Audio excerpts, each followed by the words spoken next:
Beyond the White House I heard your cry. You lost your sweater and your voice was dry.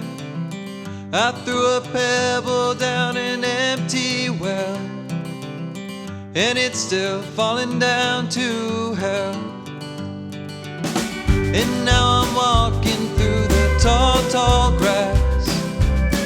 I see a sparkle in the broken glass, a silver necklace and a golden flask. My interest in lenticular came from my interest in anaglyph, which probably came from a much earlier interest in optical illusions generally. With all of these, there is an awareness that we're being tricked, but the effect can be so compelling it casts a kind of spell. A friend once said that lenticular is like staring at a fire, and I've always thought that was a good analogy. There's so much potential to lenticular, and it's still so unexplored. There's a lot of room for artists to do something new with the medium. Lenticular sits somewhere between a photograph and a multimedia installation.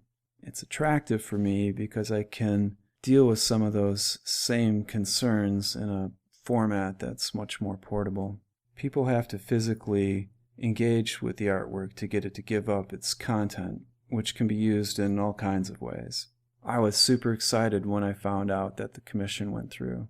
Linus Pauling was one of the great scientists of the 20th century. He had his hands in a range of things. He was a molecular biologist, a chemist, a peace activist, among other things. I got to look through his original documents, drawings and quirky hand-built models, and some of that ended up being pretty important to the work I finally produced. His post-war anti-nuclear activism made me think in the direction of Japanese art for the visual tone of the work. And the spiral that runs through the piece is both Pauling's Alpha Helix and the Great Wave. This piece is going to be installed at the Linus Pauling Science Center at Oregon State University in time for the dedication of the new building.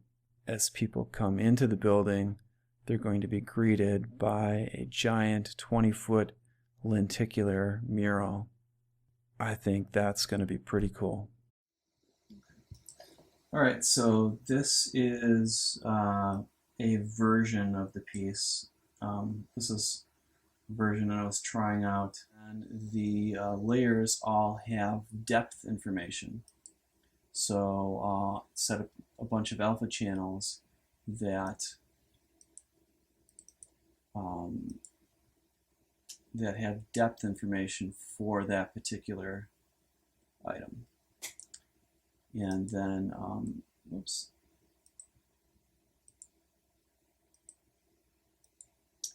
And then this gets exported and brought into this program that I'm using here, which is called Power Illusion. And this is a awesome program. Can't wait for the next version to come out. And with this program, you can set up all your depth cues. So you can see all of these things in a three-dimensional space. And they're sort of exaggerated. Everything is exaggerated. But it does allow you to position things precisely. And then you have a timeline that you can use to, set up keyframes for, when things will be visible and when they won't, and animate things.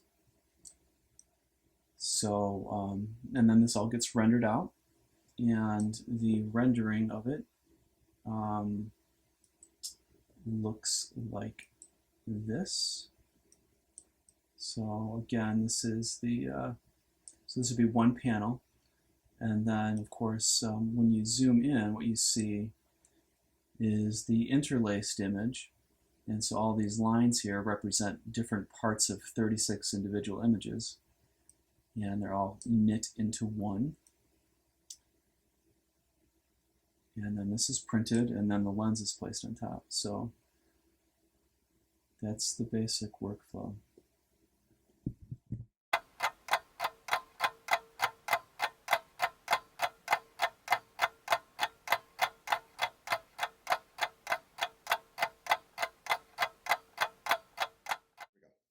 Like a lot of kids, I was attracted to Viewmaster reels and collected them when I was a kid growing up in the 1970s. And from there, I would start seeing at flea markets and garage sales these strange two-sided postcards that would have the same image on either side. And it took me a while, and then I realized these are, the earliest 3D images for public consumption anyway.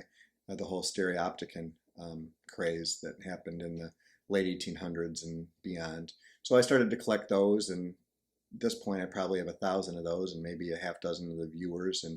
Um, and then of course film is a big interest of mine, and I had an opportunity in the early 1980s to attend about a dozen films at the Detroit Film Theater, which is a program at the Detroit Institute of Arts, showing the original 3D films of the 50s and some in the 60s and even the 70s in a two-projector process that was just eye-opening, because it was so clear and clean and without ghosting, and just amazing.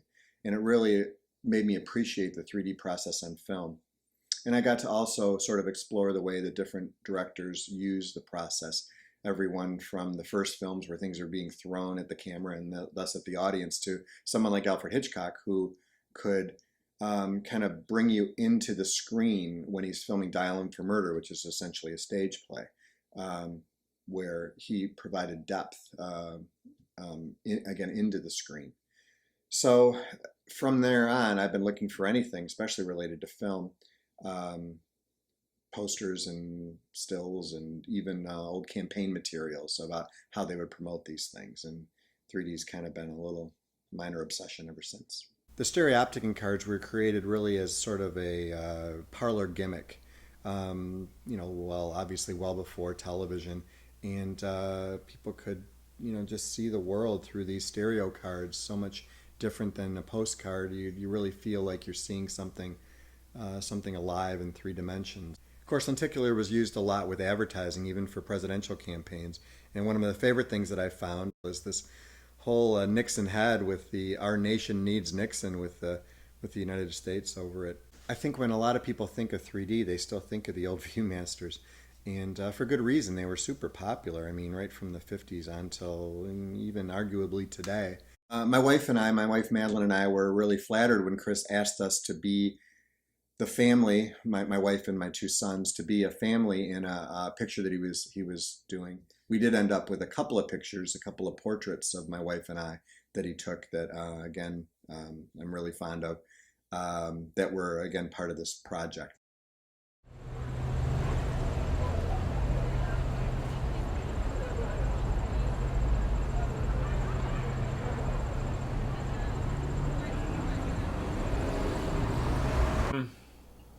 It was definitely a new show that we had never done before, and I don't think I've really seen anything. I've never seen that in Detroit, and I've not seen it. I mean, I've done shows. I worked with shows at the Whitney before, with Art Gallery Windsor, juried shows in Rhode Island. Another uniqueness about it was that there were musical groups. I think most of it was all musical groups performing, and Detroit's got a strong, rich, musical history, so that was important. But then also the fact that people are wearing 3D glasses when they go to see the exhibition. I just thought, oh, this is gonna be the greatest thing ever. Like, you go walk into an art opening, usually people have wine and are just looking at art, but in this time, people have wine. They got these dorky paper 3D glasses on, blue and red, I think they are. And then you wear them, and it's like a whole different world you're stepping into. And you're always stepping into a different world, especially when you're going into a solo exhibition. But you're stepping into a different world when you're looking at somebody's art, and especially when it's good art. And that was definitely good art. But then on top of it, stepping into this 3D experience with the glasses and everything, and one experience with them on, one experience with them off. So that's what was really exciting to me about that.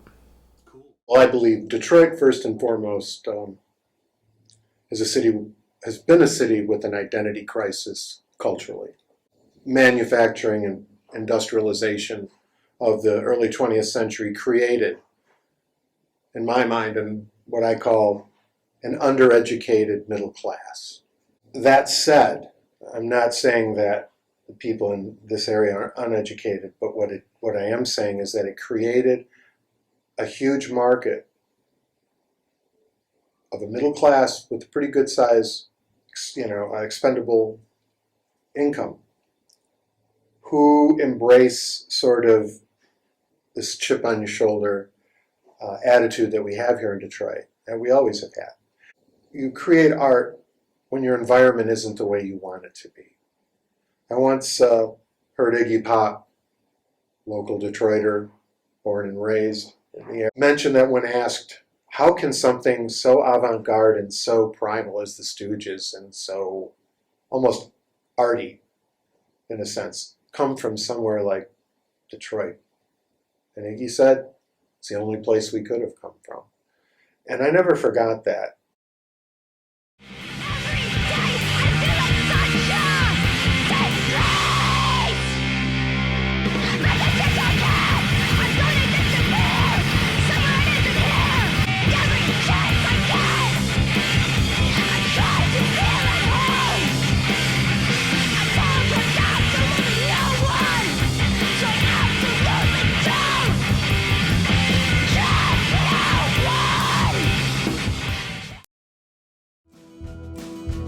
Open up your doors. Let me feel that summer storm blowing through an empty room, telling me to follow you.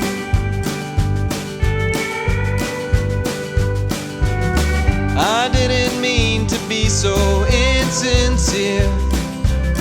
It's just since we've become so close and dear, I feel responsible for. Meadville was the home of Keystone View Company, which was started in 1892 by a fellow by the name of B.L. Singley. And he came to Allegheny to go to college and attended Allegheny for a couple of years. And while he was there, he worked for Underwood and Underwood. And back then, they used to canvass, sell door-to-door stereo views. Back in the late 80s, I ran into a fellow by the name of Mr. Shaw, hence Johnson Shaw Stereoscopic Museum. When Keystone closed, he bought everything that was left in the building and took it to a nearby town around 30 miles from here, Franklin, Pennsylvania, and stored it. In the late 90s, my brother and I started getting more interested in stereo views and Keystone View and stereoscopes. And I suggested to my brother if we would go down and visit Mr. Shaw. And this was in the fall of the year. And we went down to visit him. And I made a comment to him, wouldn't it be neat if somebody would start a museum for a bygone industry, namely the Keystone View? And we opened our museum in the October of 2002.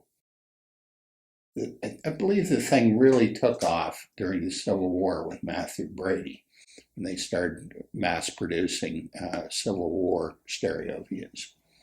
And as I mentioned to you earlier, Keystone was kind of a latecomer when they opened in 1892. But it was a very popular time for stereo views. And they literally went door to door, canvassing and selling stereo views. One of their big products was the Tour of the World set. And it was a 1,200 view set. And they would sell them in what they call book boxes, 100 views in a box. And you could literally, before motion pictures or radio or television, you could take a trip around the world through your stereoscope in your parlor. And it was very important to a lot of people to be able to do that. The process is they developed a stereo camera with two lenses that are separated the same distance as your eye, about 2.5 inches. And you would take two different pictures at one time. And obviously they converge to the middle, so there's a different angle on each one of them. You put them into a stereoscope with a set of matched lenses, which converge the two pictures into one. That is three-dimensional. This is by far the largest lenticular I've made up to this point. There have been predictable challenges for me. One of those challenges has been getting everything to operate smoothly across the entire width of the piece. This is printed in panels, and each of these panels has a registration tolerance of several hundredths of an inch. Each of the panels has to communicate in an orderly fashion with each of its neighbors. At this point, the work gets crated, put on a truck, and sent off to Oregon, where I will meet up with it in a week and begin the installation process. I've tried to consider the variables that I'm likely to encounter in that, but I think I finally get to relax only once I can step away from it and view it like everyone else. Definitely ready to make this happen. 1,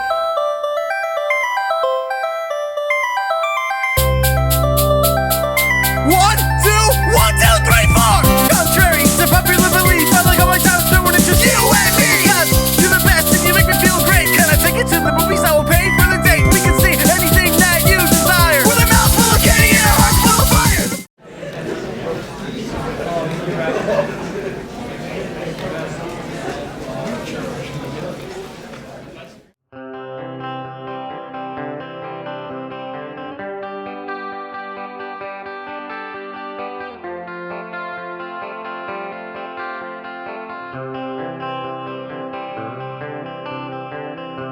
When I was 17, just me, my skin and bones, we took a ride to nowhere.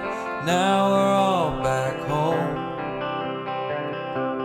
and every night I feel your breath pass through the sheets, the light reflected on your face, and cars across the street. And I don't recall your name. It's been such a long, long time since the heavens rained. So let the demons do their dance across the easy life I've had, and throw it all to chance. Little ghost, don't drift away into the lover's blood. I'm tired and I'm cold today. My hands are caked in mud. Linus Pauling was a twice-winning Nobel Prize winner, and he was a chemist, and so he did a lot of research in relationship to vitamin C and health related to vitamin C. But the other thing that was really remarkable about Linus Pauling was he was a peace activist. And so one of his Nobel Prizes was won for his peace work. And so Chris was able, in his artwork, to be able to articulate both of those strands of incredible focus that Linus Pauling had. He went to Oregon State, and that's where he met his wife, and they were married for 50 or 60 odd years and had many children. So he's a very important figure to Oregon State University. With this particular project, we were looking for artists who were actually blending art, science, and technology, because the building itself, the Linus Pauling Science Center, is actually a combination of the chemistry department and then the Linus Pauling Center, and they are doing research on micronutrients. And so the original call to artists was seeking individual artists, creative artists, who were wandering in that borderland. They took a look at Chris's work again, and I highly encouraged them, because it really was of the kind of mode of expression that they were seeking. And of course, they wanted something that was very fitting to Linus Pauling. And what happened with Chris was he was able to so brilliantly articulate what Linus Pauling stood for.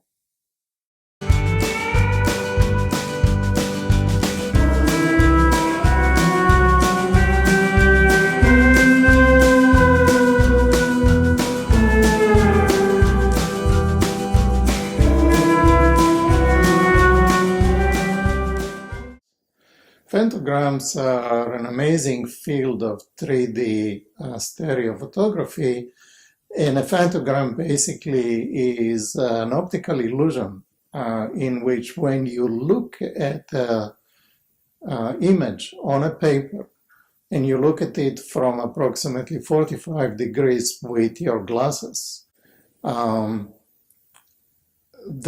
all of a sudden the image pops up in 3D as if it is standing on the piece of paper and rising from it up. So I thought that this was an amazing thing, and I started like crazy doing phantograms of everything. Wouldn't it be nice to have a place that's our own? And this is how the 3D Center in Portland was born. We found a place. We talked to the group of club members, and we decided, well, we will take a chance. We had, I think, enough club members to raise enough money for a couple of months' rent. We found a place in Northwest Portland in a very nice area, and that's how we started the 3D Center. It started out as a magazine strictly for collectors of stereo views.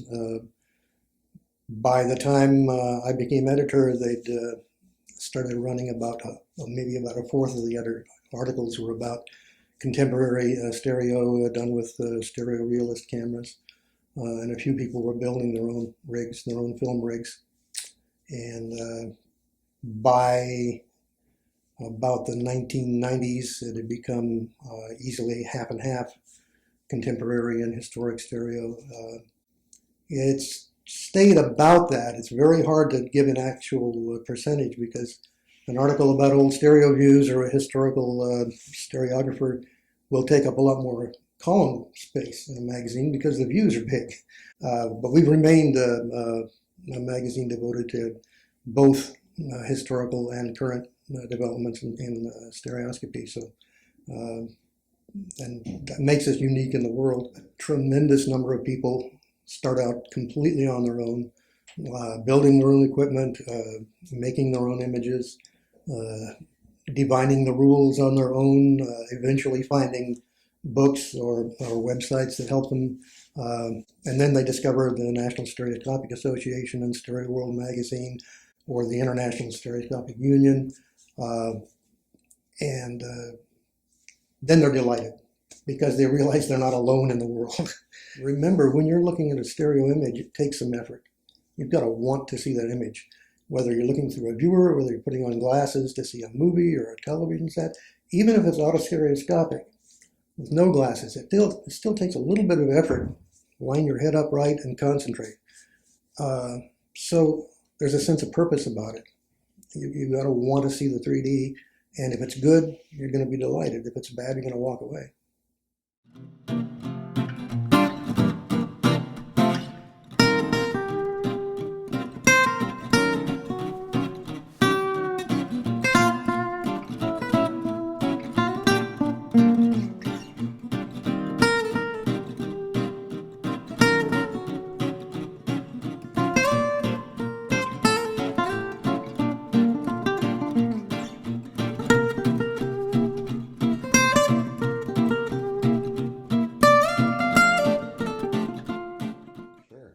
So the process of my enthusiasm and going into the world of 3D goes back to the early 1970s when I was a college graduate looking for a job And my first job interview, I got hired as a photographer, and the guy there in Los Angeles and Beverly Hills photographed TV shows and movies for Viewmaster, and he'd been doing it for a long time.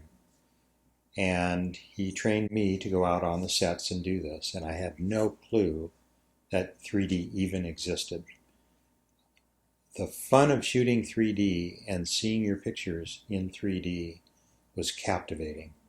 As a photographer, it created that whole new dimension of depth that you can add to pictures that I think in the world of 2D imagery doesn't exist. I've been doing Viewmaster photography for 35 plus years. I know all about it from inside out, and I get to see my pictures and my reels that I build here, and it's fantastic. I still get that fun experience of picking it up and looking at it. And our customers' reels, I get to pick those up and look at those and say, wow, this is great. This really looks fun. But I think the better part of it is that when we send it to a customer and they call us up and say, this looks great, thank you so much. Everybody here is thrilled. We sent it out to our list, and everybody picked up the viewers. They just love the pictures that were in there. And the results were just dynamic because it is an iconic product. It really is. The back side of the viewer, and we put in the diffuser and the inner eyepiece that allows this, determines the advance for the reel. And these go on only one way. And this machine has heaters built into it, and it's actually melting these 9 or 10 points on here. So you pick up the part, grab this one, here's a spring, goes on here.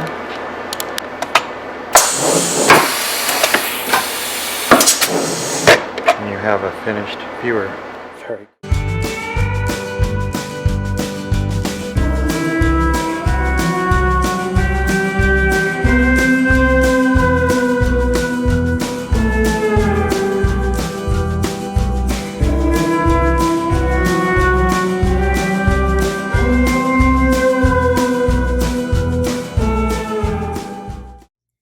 William Biller Gruber was raised in Bavaria, and his lifetime fell between the two world wars and past World War II. What his biggest wish was to use the Viewmaster as an educational tool. And the greatest legacy he probably left was the Human Anatomy series, which is still on CD-ROM today. Students from all over the world can download it and look at the magnificent three-dimensional photographs of the human body in all of its various parts. And also his mushrooms, the mushroom books, which are very rare today. He loved Chinese art. And the Chinese art in three-dimension volumes, again, are one of his educational projects. The Viewmaster really wasn't conceived to be a toy, and it was conceived to be an educational tool. He really wanted students in school to be able to look through a Viewmaster and see in 3D and then read in the textbook about what they were looking at. And that was his biggest wish.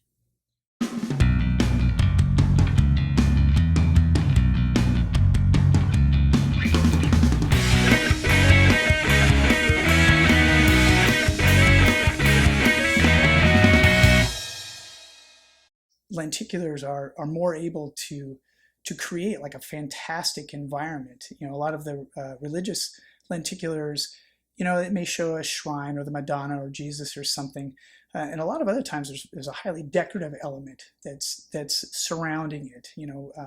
The frame itself, but even within the image, Catholics for some reason seem to really be drawn to the lenticular medium. There's a lot of Catholic imagery And it might make someone who's a very religious person feel that much closer or connected to their religion or their God.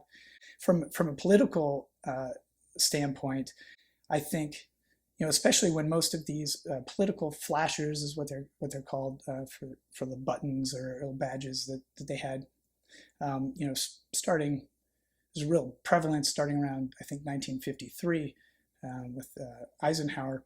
If you consider, what it must have been like to vote for a presidential candidate, at the turn of the century, like 1900, it's like you would never even see these candidates for the largest part. And this is a way to get people to feel like they are seeing them. You see them in 3 dimensions, perhaps, or flash between their slogan and their face, and it felt almost in a visual sense, almost like a small conversation was going on. Personally, I like things that are really make you search for the connected points that are going on in there, and make you think a lot harder for it, even if you never actually get a final answer.